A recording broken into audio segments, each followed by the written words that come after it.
Hi, I'm Coach Corey Wayne, and this is my video coaching newsletter. And the topic of today's newsletter is going to be how to use the phone to weed out bad women. Well, I've got an email from a guy. He's read my book about 10 times. We're talking about 3% Man. And so recently he met a girl on the Hinge dating app, and she was successful at bullying and intimidating him because he's a very thirsty man, and to throwing everything he learned about the book out the window because he's afraid of upsetting her. And so the idea is, like I talk about in the book, is you use the phone for setting dates. So there's a reason for this. You're going to take measured steps. So typically, like in this case, he meets this girl in the Hinge dating app. So like I suggest in my book and in the article I wrote years ago, the ultimate online dating profile is you want to create the conditions where women contact you first. And what I would typically do back when I was on dating apps is I would just say, hey, here's my phone number. Give me a call and we could chat. Or, send me yours and I'll give you a call. Simple as that. Because I know a lot of people like to do this on Tinder and some of the other, dating apps, to just text a few times and then arrange a date.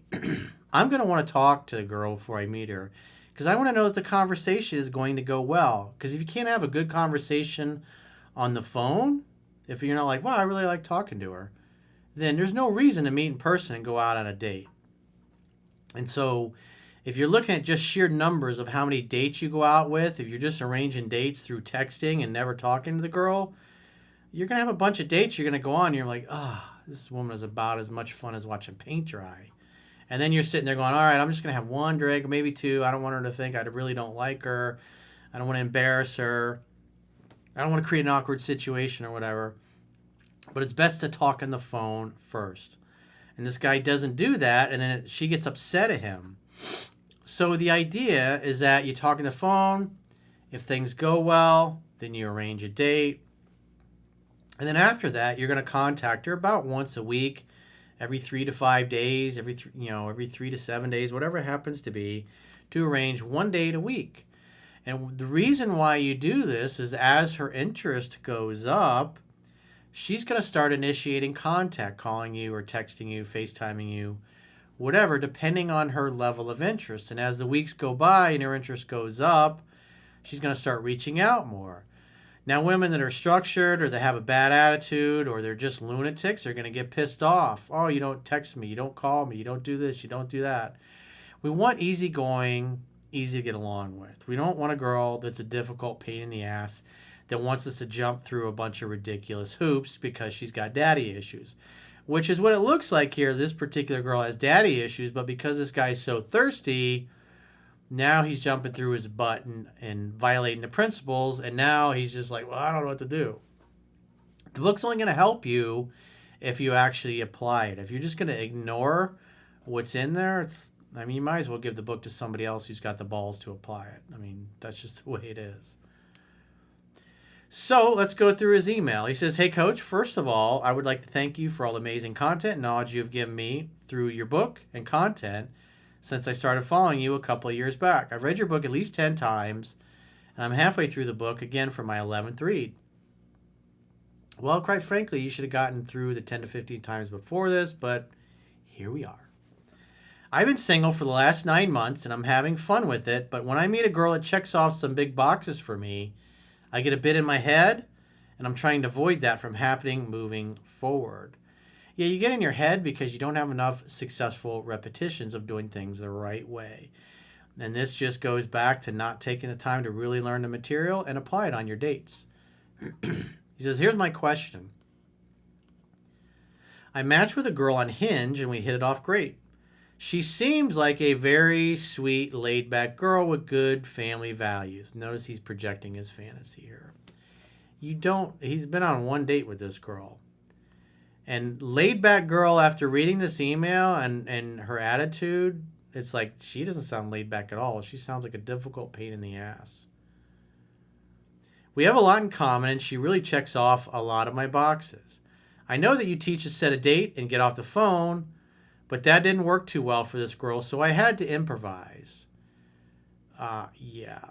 So the idea is if you met on Hinge, you're going to talk maybe 10, 15 minutes, And if you like talking to her and the conversation flows and it goes well, then I would make a definite date.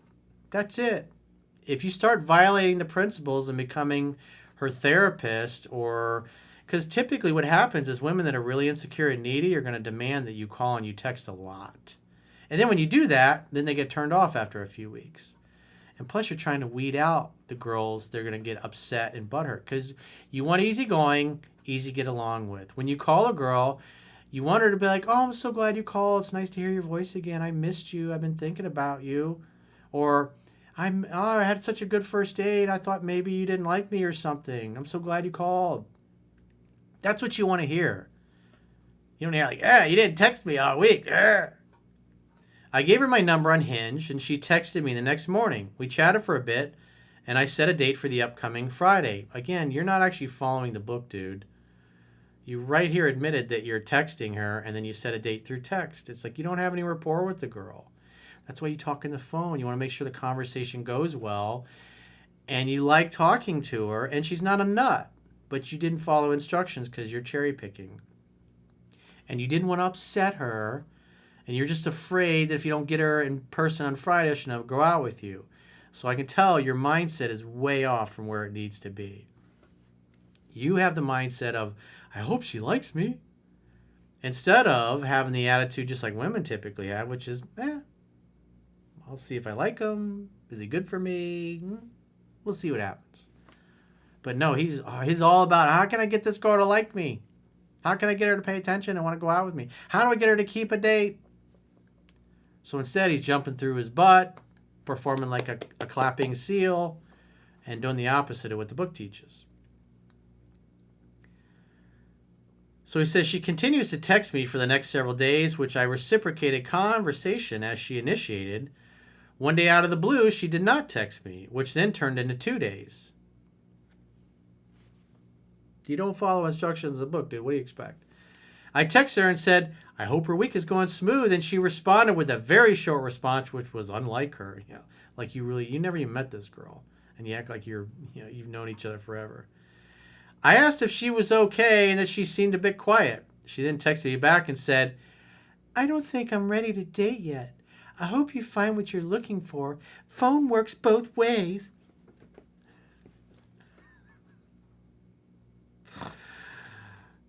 What does that tell us? It's like, does that sound easygoing, easy to get along with? This is the same dude in the first sentence who's going, yeah, she seems pretty laid back, Corey.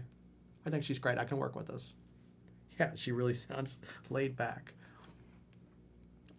Right then and there, I knew she was resentful that I did not text her first. Oh my God, I'm sorry, Your Highness. What do I do? Oh my God. Oh, please don't reject me. Jesus, dude. This is disgusting. I called her bluff and told her, I don't text first because I don't want to come off as needy. Does that sound like a dude that's read the book 10 times? I mean, really? You texted her that? I called her first and told her I don't text first because I don't want to come off as needy. It's like,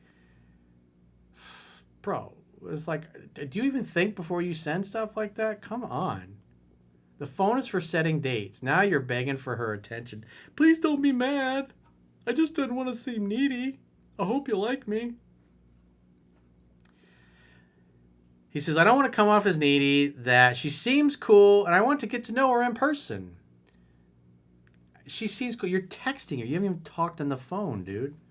She responded and told me that she doesn't want to play games and whether I'm interested or not, and that she doesn't do low effort.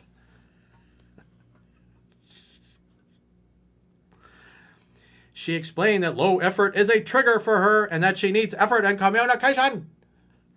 This is why you do a phone call. But already right away you're going, this chick's nuts. It's like, no, I check please. But he's thirsty and desperate, so he'll keep going. I was able to diffuse the situation, and she appreciated the honesty. We did end up meeting on Friday, and we had a great time. The vibe was awesome, and we hit it off great. And when I went to give her a kiss goodbye, he spells kids. Kiss goodbye. Hey, I appreciate when you guys send emails in if you actually proofread these, because sometimes your grammar and your spelling is so bad, I can't even understand what the hell you're trying to communicate. When I went to give her a kiss goodbye when I dropped her off at her car, she did give me a quick peck on the lips and then pulled away and hugged me. She had a huge smile on her face, which made me think maybe she's just nervous. It sounds like she's structured. And what does the book say about structured women? Survey says, to make a long story short, after the date, she has not texted me first since. This is not surprising. And I'm the one who has initiated contact. See, all this could have been avoided with just a simple 10-15 minute phone call. When I text her, she is responsive and reciprocates, but I just find it odd that she got resentful at me for not texting her first before, and now she's playing the same game. Well, you basically told her that you were playing games. I didn't want to come off as needy. I mean, dude, could you put your foot in your mouth any more stupidly than that? Come on, dude. I don't know if she is testing me to see if I'm consistent like she told me she needs. It's like, have you really read the book 10 times? Maybe you read the book 10 times in your imagination. Or maybe you just have never applied it. Or to see if I get butthurt that she stopped texting first like I did in the beginning. Where should I go from here? Should I call her out on it? I personally would not waste a second of my life with this girl, but obviously you're pretty thirsty and you could use the practice. So what does the book say? You're not talking like some dude that's read this 10 times. You're talking like a guy that thumbed through it once, if that, or just cherry picked some stuff in videos. There's no way you read this 10 times. There's just no way. But what I would be doing at this point, I'd call her up, say, hey, I'd love to see you again. What's your schedule like? And if she doesn't answer, leave that message. Get in touch. Let me know. Hey, this is Bob. Love to see you again. See what she does. If she texts you back with another attitude or complaining that, you waited too long to text her or whatever, is like, I would just give her the gift of missing you permanently. But if she does text back, you can make a date. But instead of her sucking the tongue out of the back of your throat, you got to peck on the lips. Like I said, she seems structured. She seems a little wacky. She's already getting butthurt, probably needy, probably insecure. Just imagine being in a relationship with this girl, constantly getting mad at you for things that you didn't know you did wrong. It's like, I wouldn't mess with it, but you're obviously young and inexperienced, and you could use the experience, even though she's a little wacky. But the book is not going to help you if you're constantly doing the opposite of it. And these questions that you're asking me is like, there's no way you read this 10 times. It's like, come on, dude. So if you got a question or a challenge and you'd like to get my help, go to understandingrelationships.com, click the products tab at the top of your screen, and book a coaching session with yours truly. Until next time, I will talk to you soon.